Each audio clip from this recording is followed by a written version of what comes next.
out of downs. Good throw, good catch, but I really like the route. The drag and being able to run away from defenders, hard to stick with them for that long. Yeah, better against man than zone, or? Better against man, because now you're running away from someone and you're not running into a defensive player in another zone.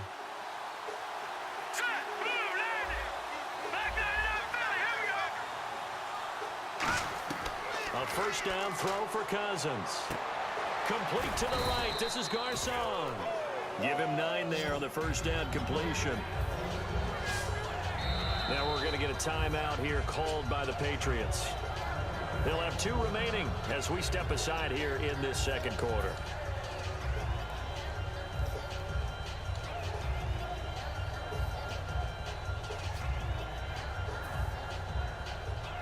So they complete the pass, and now they face a second down. They come out here in the eye.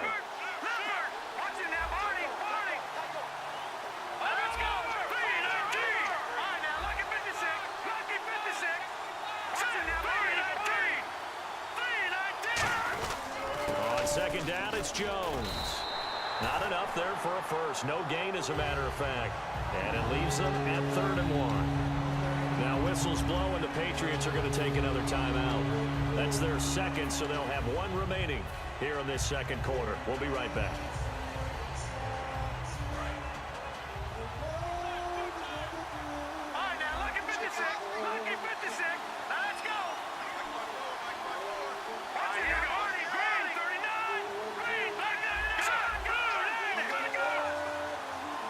It's Cousins on the sneak.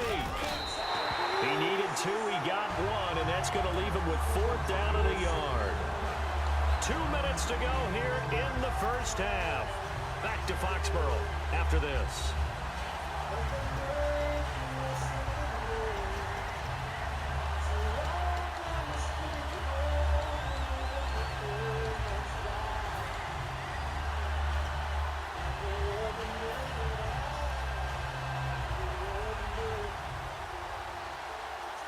And no field goal try here from the red zone offense out there. They'll go for it on 4th.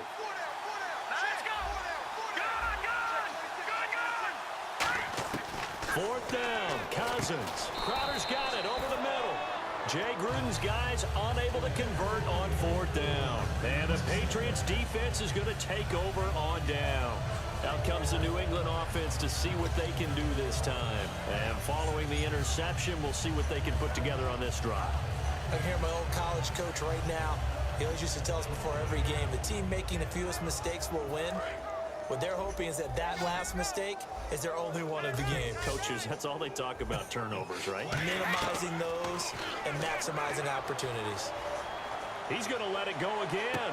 And got his man complete. Oh, he breaks a tackle, and he's got an alley. And all the way in. Touchdown, New England. Michael Floyd, 82 yards.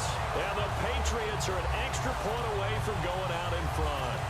Good pass, clean catch, and a house call there on the fly route. And not that much room to operate. So that tells you about his acceleration. We always talk about being able to go from 0 to 60 real fast. It took him less time than that to get the top speed and complete that play. And he is not going to get to the goal line. The defense keeps him out of the end zone, and as a result, that's going to keep this game tied. So a tie ball game here as the kick's away. That'll be taken in the end zone.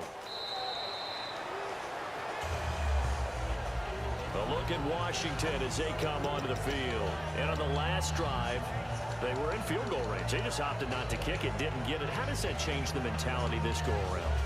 I don't think it changes much for the head coach because this is what he preaches all the time. Attack at all times in any spot on the field, and he likes touchdowns, not field goals. Now, your field goal kicker, you got to make sure you nurse him through and say, okay, don't worry about it. When we need you, you got to be ready to go. And the team, of course, loves to see points on the board. So let's see if it changes a little bit if they're in the same spot again. Yeah, we'll see what the decision is here if they get to that spot. Well, partner, recently we've had a lot of MVP discussions. Here's the thing I wanted to ask you. A guy like David Johnson having a great year, but his team's below 500. Should he be able to win the MVP award? Personally, I think so. I think what always hurts a guy like David Johnson in that position is if you have other people having monster. Now the hit comes, and Cousins lost the football. Now hang on here. Timeout called by the defense. And with halftime on the horizon, they'll be out of timeouts from here forward. Second down fumble. Now the offense needing to do something here on third down. Play action now. Cousins to the sideline, and that is a heck of a catch as he was able to get both feet in. I think the training and practice broke down on that play because he simply didn't run the route deep enough to get to the first down marker, despite what was a really nice catch and toe tap on the sideline. Now that's third down 101. You got to go to the marker, know where it is. Now the offense is not leaving the field. They're going to stay out and go for it on 4th and 3.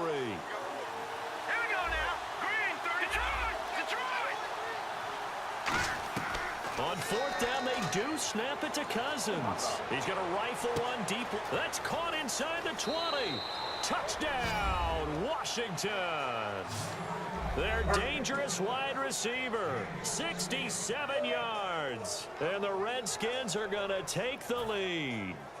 And that touchdown gives them a touchdown lead before they attempt the extra point. What a great way to end the half. Yeah, great job to put themselves in front. And now, see on the sideline, special teams defense scrambling, saying we want to preserve this for the final moments of this second quarter. Set now to kick this one away, and off it goes.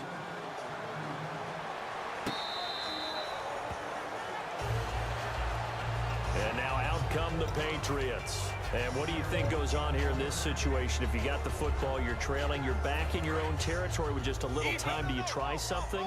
You're thinking about jump-starting your team, right? You just mentioned it. They're down. They're trying to get back into the game.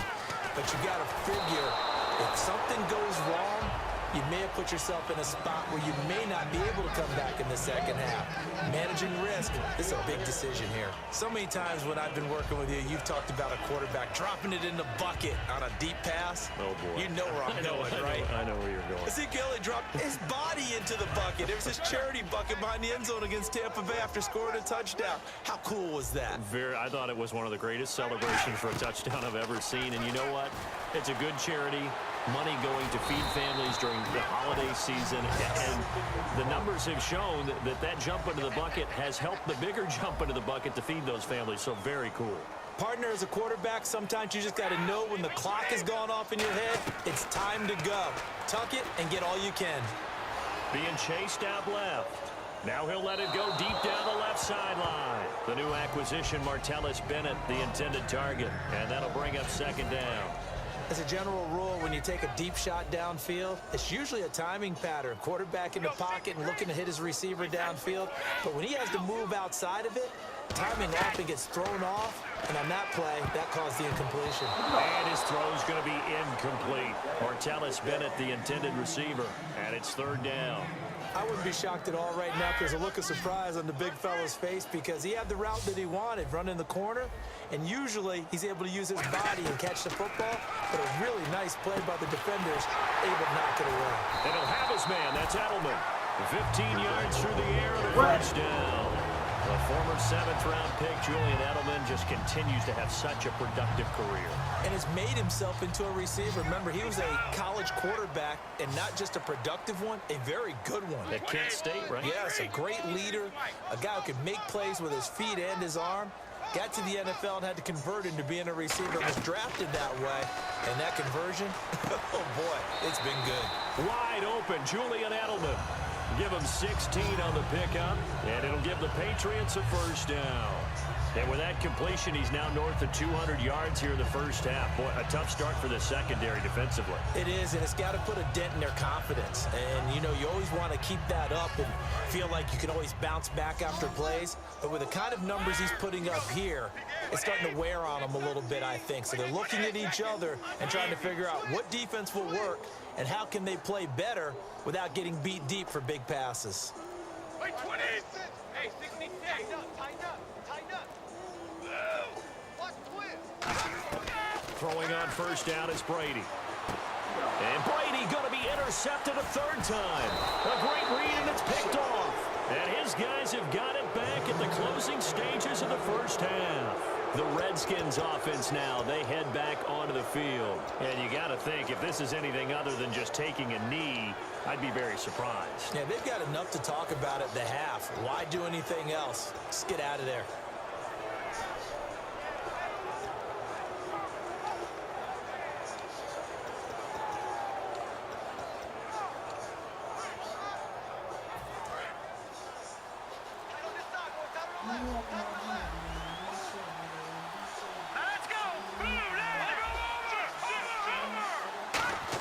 Following the interception, Cousins. This one complete to Jordan Reed. Now hold everything here. We're going to get a timeout by the offense. So as they take it over, we step aside.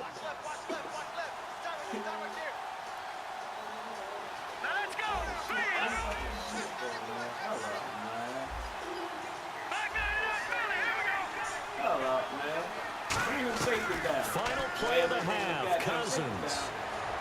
He's going to fire one deep over the middle. Into a double team, and it's intercepted. Picked off by Super Bowl 49 hero Malcolm Butler. So 2 quarters down, 2 remain. Charles and I return after the break. And how about this right out of the locker room? An onside kick attempt.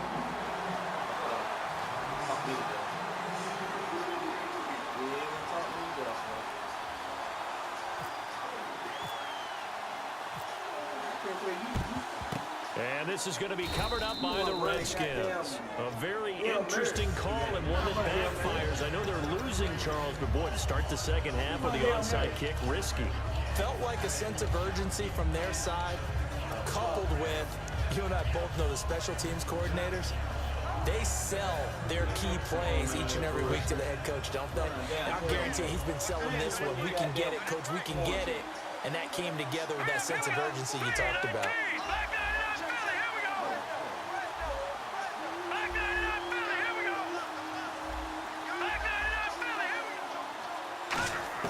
Cousins now to throw on first down. And down he goes. A sack. They sack him back across midfield at about the 48-yard line. And quickly they get to the line.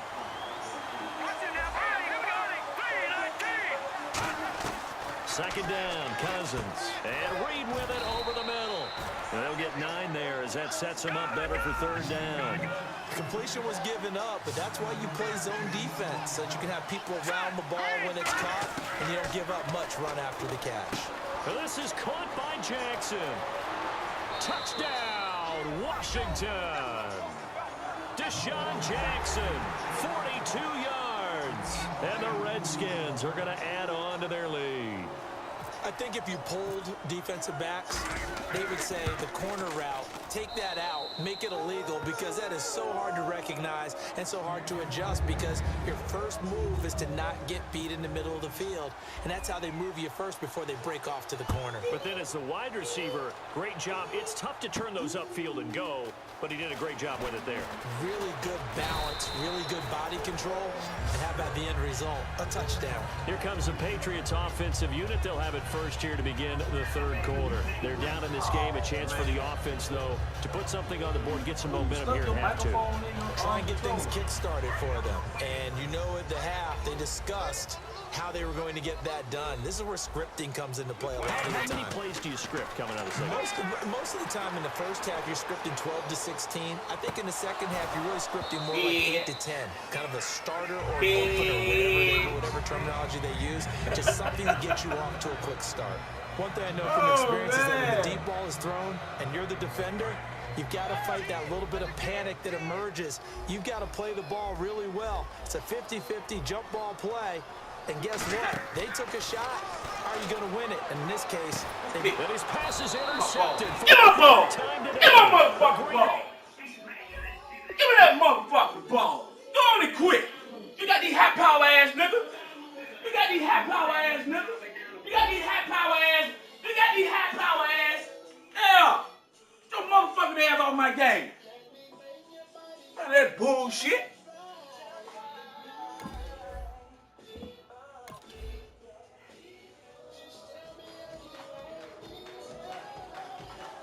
Half hour ass thing. Fucking ass off my game. Talking shit to me.